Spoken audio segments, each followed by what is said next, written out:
Hey, everybody. Thank you for joining our podcast, Moms on the Move. I'm Jen Wills. And I'm Jennifer Sisk. We have a special guest tuning in with us virtually today from Texas, and we are so excited to have her. We have been discussing, having this topic for a very long time now, months and months, and we have a very busy lady who is joining us today, Mary Flo Ridley. Thank you so much for coming. Well, thank you for having me. It's great to be with you. Thank you. So we want to just real quick say that we have earbuds in. This is like totally new for us. I kind of feel like I'm in a different planet. It's so weird. It feels very foreign. Yes. So bear with us. We're like listening and there's a little delay, but and we're just newbies at this. We're newbies. Anyway, well, you look great. Don't judge you look us, like you know what you're doing. Well, that's what matters, right? Well, you look great too. Right. So for 30 years, you have been helping families discuss the birds and the bees with their children. That's right. 30 years. Okay, so how did you get started? Well, it really began with a curious mom, and that was me. I was curious as to whether I could answer my children's early curious questions. And that's because I grew up in a home where the word sex was never said and nothing was really ever explained to me. Yeah. And so when my children started saying, "So, Mommy, how is that baby getting out of you?" or "How did that baby get in there?" Yeah. I thought, I don't know. Can I answer that? What should I say? What are the words I should use? So as a result of several other long story circumstances, I found myself at a conference, and the topic was how to talk to your kids about sex. And I thought, okay, I need to know how to do this. But I didn't agree with a lot of the things that I heard at the conference. The underlying premise of that conference ended up being, your kids are going to be sexually active at a young age, get over it. I mean, basically, they had a lot more to say, but that seemed to be the big takeaway. Okay. And I thought, that's really not where that's not the direction I really want our family to take.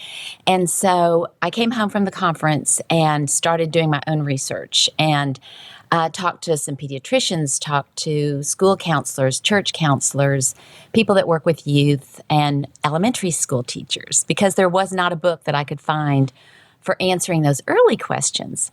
Mm-hmm. And the more I did the research, the more I realized, yikes, this actually starts pretty young. So then it kind of went from there. So I came up with a plan after listening to a lot of people, and instead of having the one-time awkward conversation at the awkward age, instead of the traditional talk that you have in those preteen years, which I didn't get, but I have friends who found it, very ineffective, very overwhelming. Instead, the route I decided to take was, let's break that up into a lot of little conversations that are age appropriate for young children, because that's actually when they're asking. And so instead of saying, I can't talk about that now, let's go ahead and talk about it, but let's talk about it at their level and start the foundational conversations at a time when they're actually curious and think their parents know everything. So. Yes, before it becomes awkward. There's like that magical age. Like I have a 7-year-old right now, and I don't think he'd run from me at this point. I mean, I'm anticipating in 3 years this conversation would go a lot differently. But right now I think he'd be confused, horrified, but he'd still listen to me. You're exactly right. You're so good to perceive that, because actually my husband was slightly hesitant to do this. And but then he realized, if we do this before the hormones kick in, then it's actually easier. And they're not sort of hormonally insane. They still see you as the loving authority in their life. And if you do it with a confidence, which sometimes you have to fake it till you make it. But if you can just say things in an age-appropriate, matter-of-fact way, then they keep coming back to you. And that's what we want. I didn't realize you had been doing it for 30 years. So when you started this to now, how is it different in how you explain? Did it change, or did you just stay with the basics, or did you change your verbiage? because we've all changed and evolved, or is it just the same right across the board every time you talk?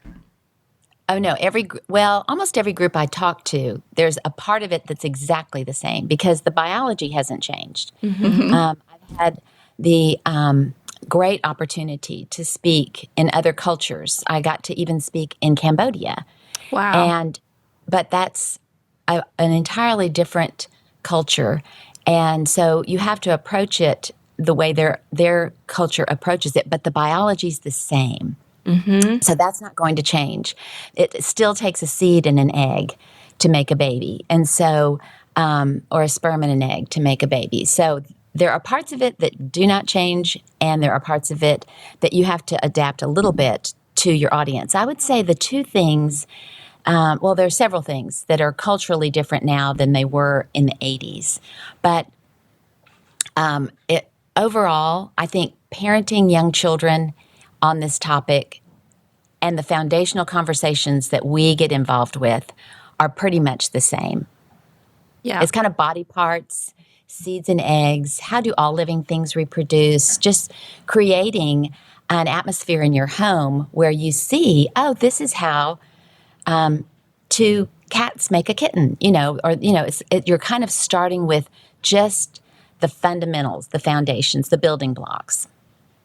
I feel like I've had like awkward, almost conversations. Like one time I tried the seed approach, and I didn't get very far because I was like, well, there was a seed in my tummy which made your brother, and they're like, a seed? And I was like, I don't know. I'm going to wait for this podcast.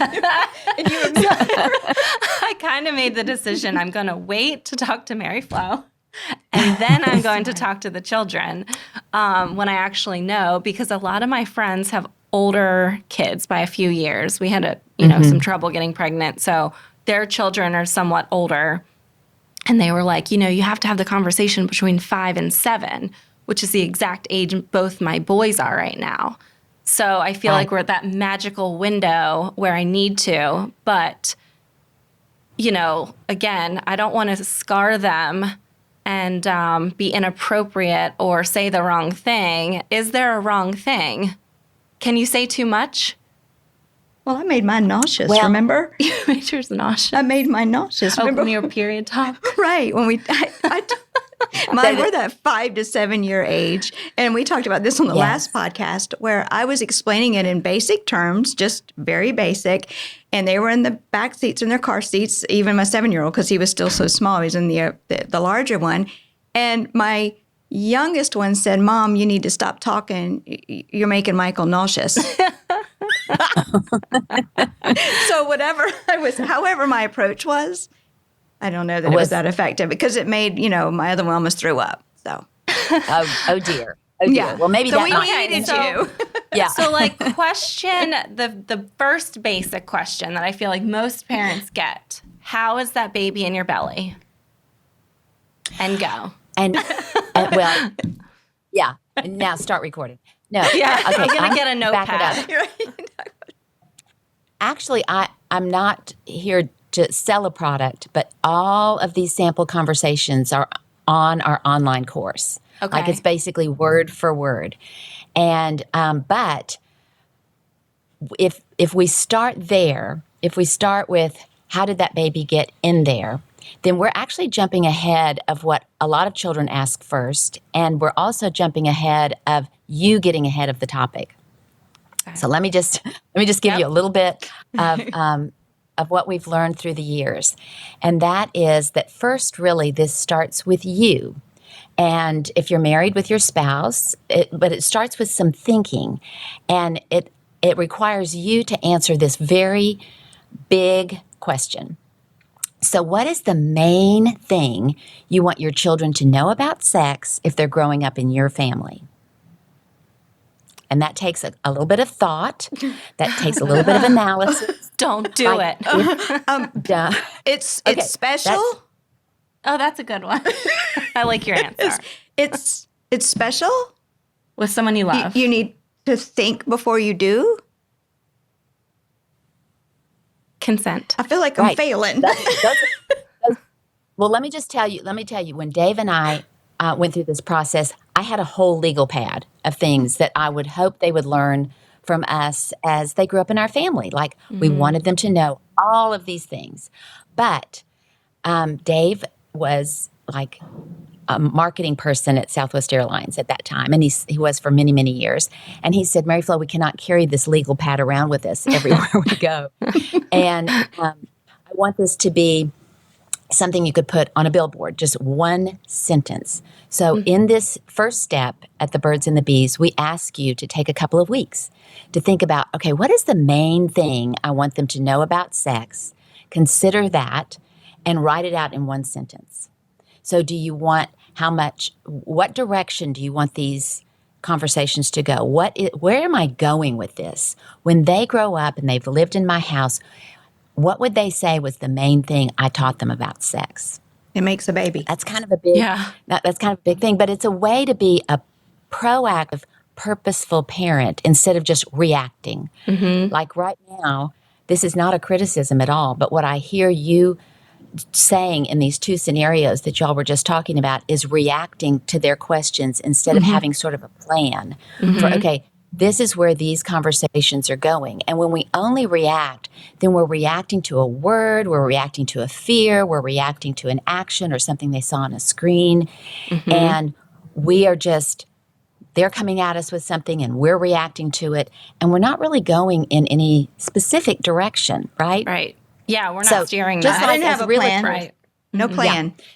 No plan. And that's that will give parents a security. And we know each family, this message is going to be different from family to family. We can't really dictate to one person what their family message should be. But you as a family, you as the parents, should decide what this message is. So when Dave and I were doing this, we wanted to talk about the beauty of this. We also wanted to talk about the boundaries that help preserve the beauty of it. We wanted to talk about our faith also. We wanted to incorporate our faith. So the message that we came up with, that we wanted our children to grow up understanding, was that sex is a gift from God intended for marriage. So we wanted them to see the beauty. We also wanted to see what we believed were the best boundaries for that beauty. So I'm going to steal that line. That's what I chose. Well, my mother told me that God can see you, so don't. He's you watching. go. And I mean, that worked for me. I was scared. Yes. Well, and once again, we want them to, I do think the boundaries that he provides allow the beauty of it to flourish and to be fruitful. You know, it's not to limit, but it's like, if it gets outside of those boundaries, it can be somewhat destructive and degrading. Yes. And so what we want is for them to see that not as bad, not scary, not shameful, but as beautiful, but needing protection and boundaries. So That's so much that's prettier. where we decided. Perfect. Yeah. So that's where we decided our conversations were going to go in that direction. And the wonderful part about having a message is that it gives you vocabulary. So it allows you to say, because this is, for example, when we would talk about birth, instead of just jumping into birth, we would start with the words, well, honey, by God's design, this is how a baby is born. So we would always pull him into, kind of blame everything on him. Yes. You might say. So it would be, well, by God's design, a husband and a wife were made to fit together in this way. So the words we chose reflected the message, because I don't know if you heard it, but I didn't say a man and a woman, but I said a husband and a wife. So I was already defining it within marriage. So thinking through, taking some time on the front end, allows you to stay within your message when you're talking to your kids. It gives you a place to go that you can always land and think, okay, at least we covered that important point. So the first step is really the message. And then, and we talk a lot about that. In fact, we have a discussion guide for couples. We have a discussion guide for, that is also applicable to single parents. And just to help you think through, well, what would my message be? How did I find out? Was that good? Was that effective? What would I like to do differently? What influenced my thinking about sex, and what will influence my children's thinking about sex? So really giving it a lot of thought, so you'll be intentional in these conversations, not overly serious, just intentional. And then, so does that make sense? Oh, yeah, for sure. Yeah, I'm loving this. Now, y'all This is helpful. realtors, right? Y'all are realtors. I am. I'm a life coach. Okay, Yes. you're a life coach and real. Okay, got it. Well, then you probably do this with the people you work with all the time. You don't want them to just walk into a house and react to it. Oh, I love the kid. You want them to think through about beforehand. What is it that you're looking for? What's the most important thing to you? What do you hope this home provides for you? If you're a life coach, you probably want to see what direction. Where can I coach you? Where are you trying to go? What are you trying to overcome? Just some of those things. That the forethought is really half the game. So Right. Well, and responding over reacting. yes, But I wasn't near as smart as I am now back then. So I have hope. Yes. There's hope for me. Yes. I know you've got funny stories too of things that have been said to you. Oh yes, yes. we have. I have a business partner. She's wonderful, and so we're a combination team of one grandmother. Of course, I'm the grandmother. We have 8 grandchildren, and then my business partner, Megan, is a young mother. She has 3 little ones, and so we're kind of she's in the trenches and is really tech savvy. She should be on here. But anyway, she does something regularly on our Instagram called "Kids Say the Darndest Things." So we get a lot of I need to follow that. funny stories. Yeah, We reached out to our moms group, and I said, we're going to have someone coming on tomorrow to talk about the birds and the bees. Do you have any funny stories? Do you have any questions? How can we navigate this conversation? And Mom messaged me. She's like, don't use my name. But I just had a giant mom fail recently. She has a 10-year-old daughter and was trying to explain sex in a way that showed like it's very important to have consent and, taking that approach for her daughter. So she said, you take the penis and put it in the vagina. And she's like, do you give it back? oh. And she's like, I didn't even know how to go from there. So we kind of stopped. Because it sounds like you take it. take it. That means you take it off. Do you? Right. Yeah. That's how she thought. Can I keep it? I mean, Put it in my pocket. Where do I put it? Right. So she's like, I just Bless don't know her what heart. to do now.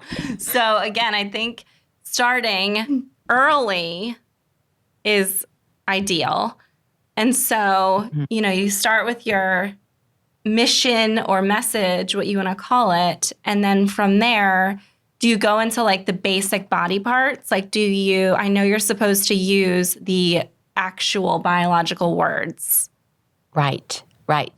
And yes, that's actually step number 2. So once you have your message, then you really want to talk about, you want to be sure that they have the right biologically correct words for their privates, but that they also understand that these parts are special and private. And so that's really for their protection. It's really important for parents to understand that they cannot continue to only use those wingy-wangy words. Like if you want to, if they're used occasionally, it's not a big deal. And you don't have to say penis and vagina every single time.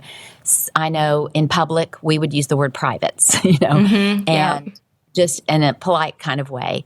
And, but not that those are bad words, but sometimes in public, they can be a little bit shocking to people if they're yelling it down the aisle in the grocery store. So not always appropriate, right? Right.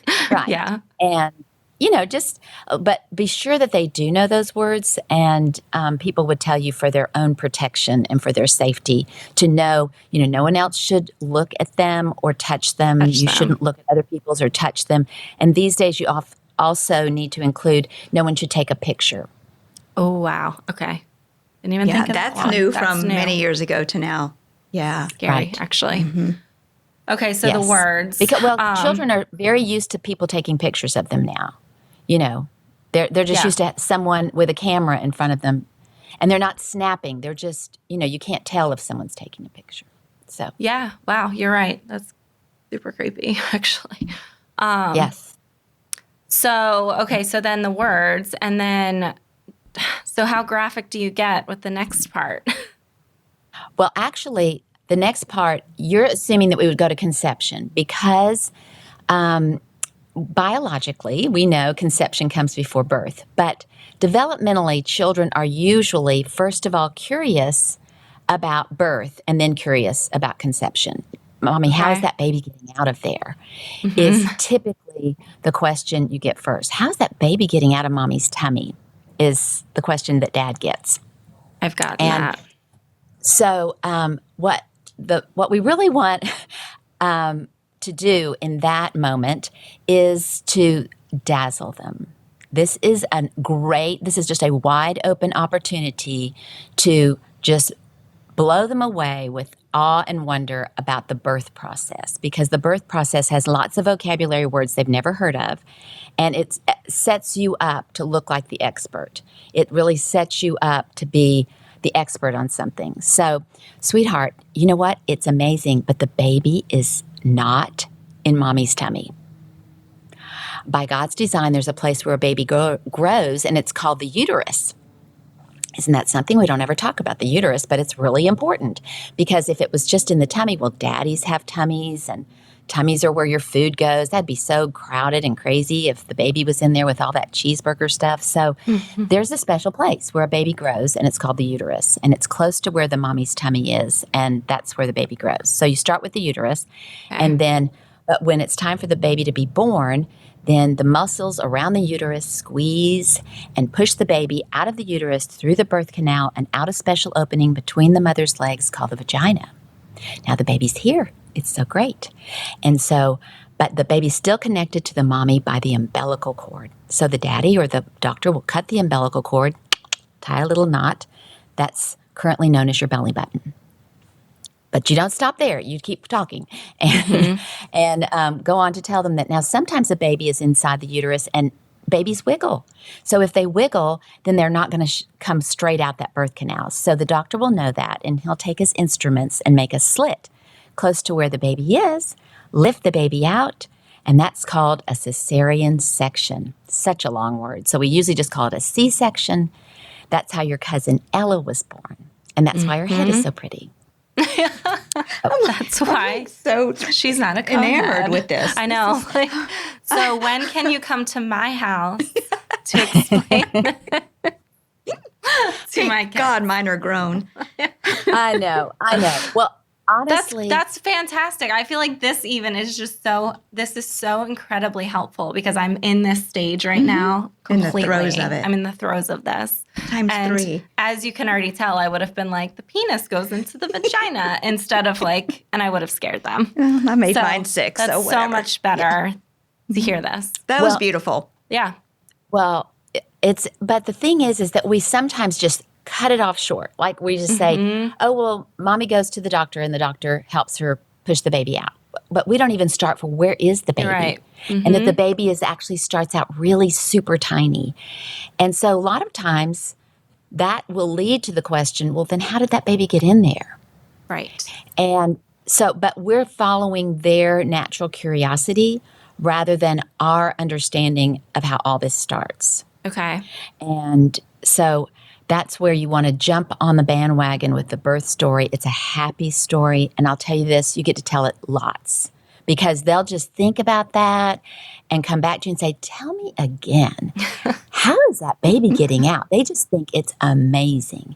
And, sometimes, though, we have kids who never ask. I mean, you have one question asker and you have one that's like, doesn't even notice you're 9 months pregnant, never asks anything. Right.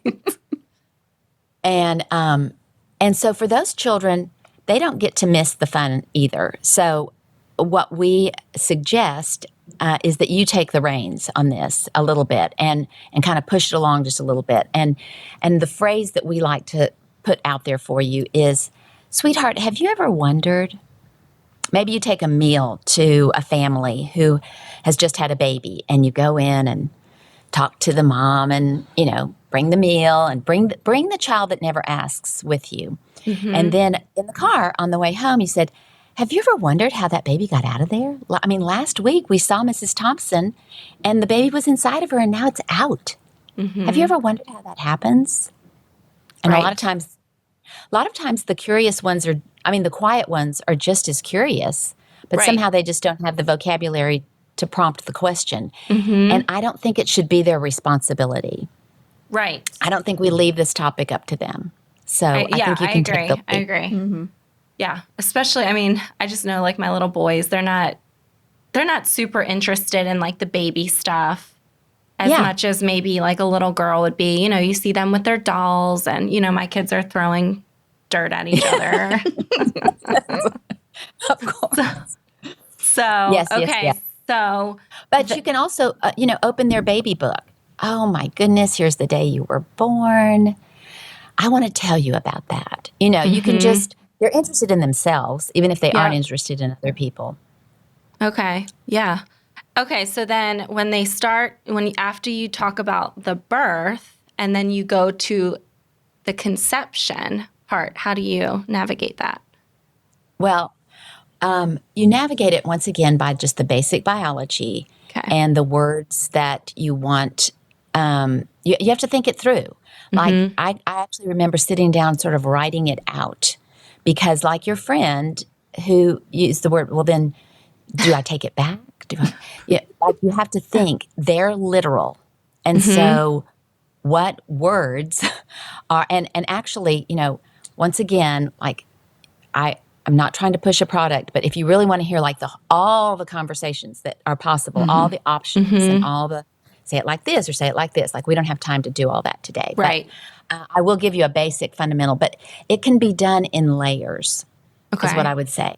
Like you can start, because actually after birth, there's a next step, and that is to point out the design of reproduction in all living things. We really want to get it in their brains that seeds and eggs reproduce. By God's design, deep inside of every living thing is part of what it's part of what it takes to make the next living thing just like it.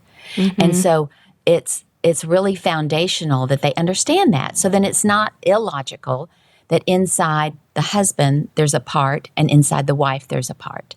And then the only thing they need to understand is how those two parts get together, and that is kind of the more difficult part to explain, because it's just a funny thing. But but building the blocks of that makes it not as unusual. So just be observant. It's so easy. It's so easy. Just be observant, even on your boys who are throwing dirt. Just, at snack time, instead of going straight to the garbage disposal with the seeds of the apple core, open the apple core. You know what's inside of this? Actually, the seed, it doesn't look like a baby apple or a tiny apple, but it's part of what it takes to make another apple. And you would have to, plant it, and then have to have sunshine and dirt, that dirt stuff you love so much. And you're very good at this. And then it will grow, but it will not start with an apple, Jen. Right. It won't grow a gorilla, or it only will grow another apple. So they start observing, okay, living things produce other living things that are like the ones they are. It's a little bigger picture of life. Do you see how this just kind of builds? Yes, you build on. Yes. Okay. We like to talk about the drip, drip, drip instead of the one-time conversation. Actually, and I will answer your question. I know you keep thinking, she's not answering my question. But if we have time, I'm just going to show you one thing real quick. This is my favorite prop. It is just an old sponge. But what we like to think about is that in the mind of each child, there's a sponge. And you can label that sponge curiosity about sexual things. They're born with this sponge. It's natural. It's normal. And it's a good thing that they're curious about sexual. Why do people kiss? How are babies made? Where do babies come from? They want to know these things. So when I was growing up, my parents sort of had the philosophy that there should be nothing.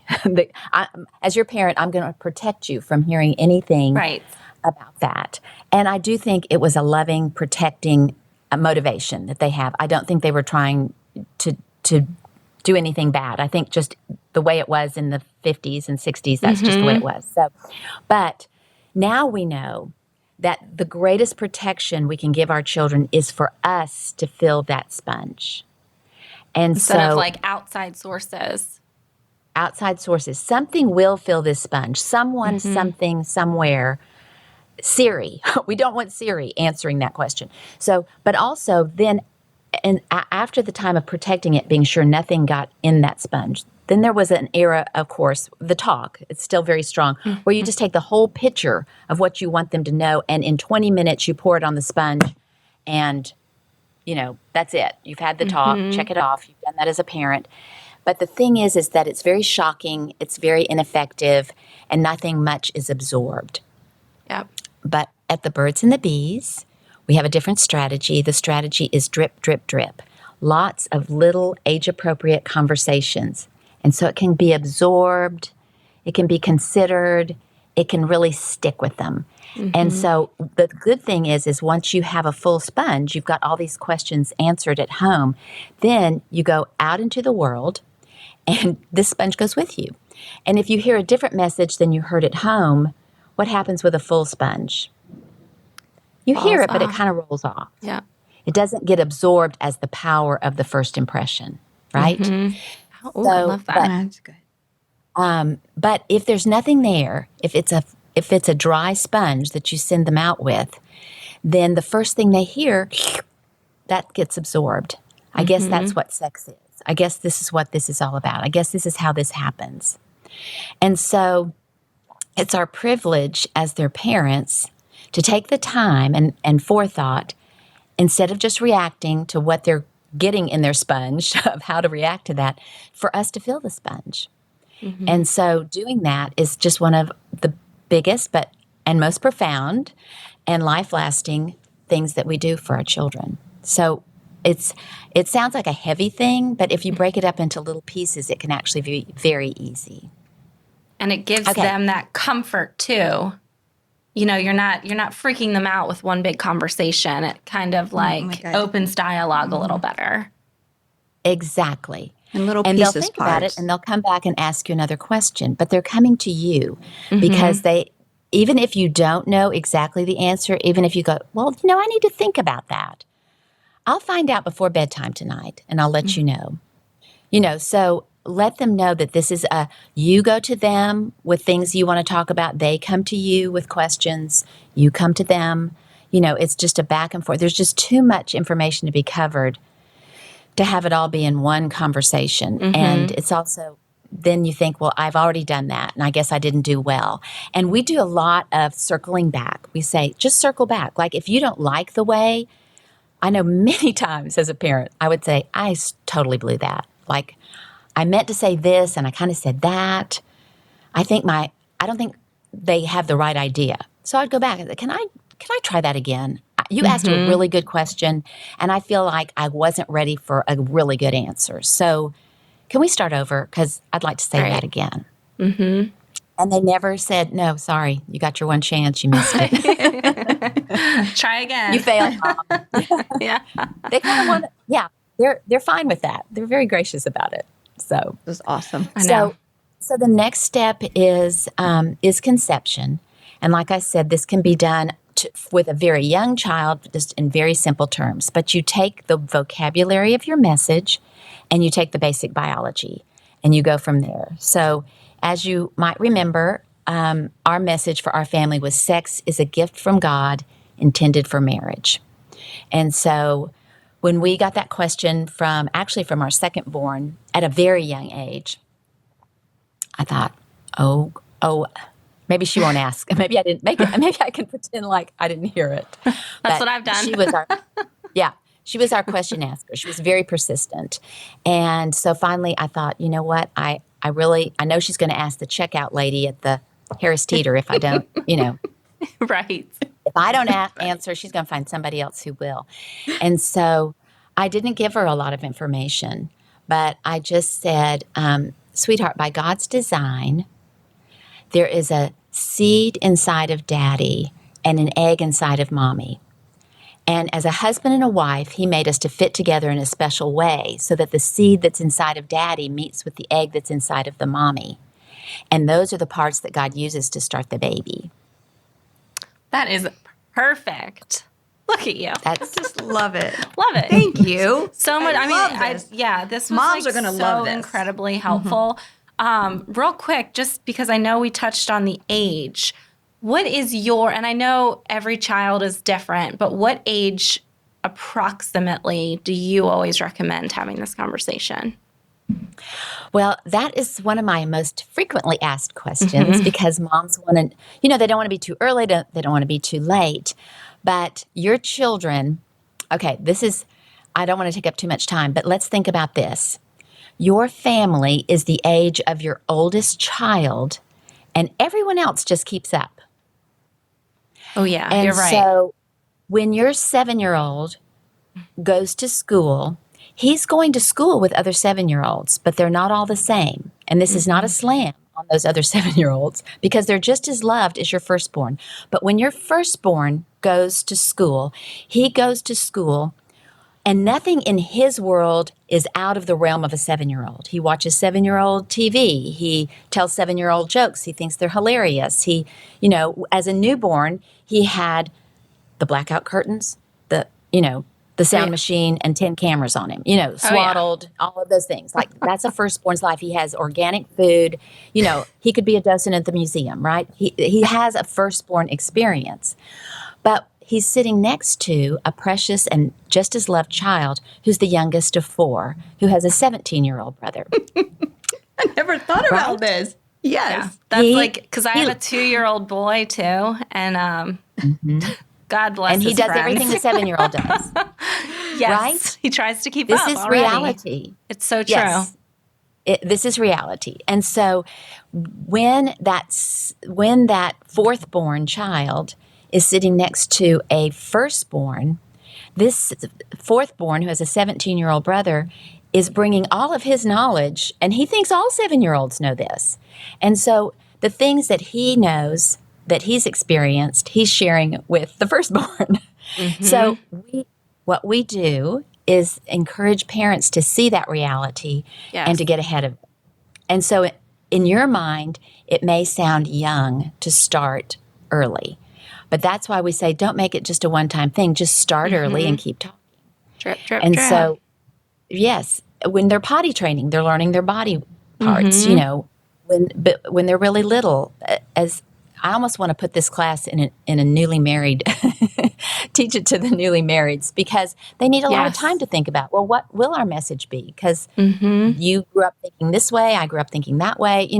What is going to be our message to our kids? So it's a process, and there's a lot more. And it is so true what you just said about, Bennett being exposed to other children who have the older siblings, and you don't want him to get some information from them and then me have to react if he asks something and I'm not prepared. Right. So, yeah. That's exactly right. Super important. So really his protection from hearing something bizarre at school or something just not factually correct or not in the same message category that your message might be, is that you get there first and you have them first. So, and you're the authority in their life and you have a chance to do that. And I'm afraid a lot of parents just wait because they think they're too young. But there's a lot they can know when they're young. And the last thing I ever wanted to do was to over-sexualize my children. You know, that's not the point. The point is that may come from somewhere else. So I'd rather them hear it from me and from my husband than from the playground. Very true. And they will hear it at the playground. But when they hear it from the playground, they will already know. Right. That'll be like, oh, I already know that. Yep. Well, thank you so much for this. This was so helpful. I know I've literally been waiting months. We've been in contact for so long, and I'm like, I'm just going to wait. I'm going to wait for this podcast until I talk to them. But thank you again. And I know you offered a discount for your services. So if you use the code JenWills20, you can get 20% off of her services. And then you can find her. What was the address you had? The internet. Okay, it's That thing. the internet. You know, That worldwide thing. Yeah. Okay. So it's www.birds-bees, the dash sign, .com. birds-bees.com. And we have an online course. So you purchase the course, and with that discount code, and it has to be in all caps. Yeah. Jen Wills. And maybe you could put that in, I don't know, do you do podcast notes or something? Yes, I'll put that in there for sure. And then the discount code, the website. And then we give away a lot of good content on our Instagram. So we are at birds__bees on Instagram. I know it actually looks better than it sounds. It sounds terrible. Yeah. But it's birds and then 2 underscores bees. Okay. And that's where you'll meet Megan. Megan's on there, I think, almost every day. I But wish there's we got a to lot, meet her. I know. Well, with those 3 little ones comes a lot of, Oh, I know. like her life Yeah. starts at 8:30 p.m. So Well, thank anyway. you so much again for this. This was thank you for having truly me. so helpful. Thank you. Yeah, thank you. Thank you, Jen and Jennifer. Appreciate it. course. We enjoyed it. We also Thank real you. quick want to thank our sponsors. Thank you to Amanda McCall with Prime Lending. Thank you to Nest Realty. Now is a great time to get in the market and to get pre-approved before. So we also want to thank Bodyworks, Parham Smith, Archenhold, Blackacre Law, Browning Studio, and we want to thank our beautiful floral arrangements to Penny Posies and for Southern Girl Chic for getting us dressed. So thank you so much, everybody, and thank you, Mary Flo, again for joining us. We look forward to seeing you next time.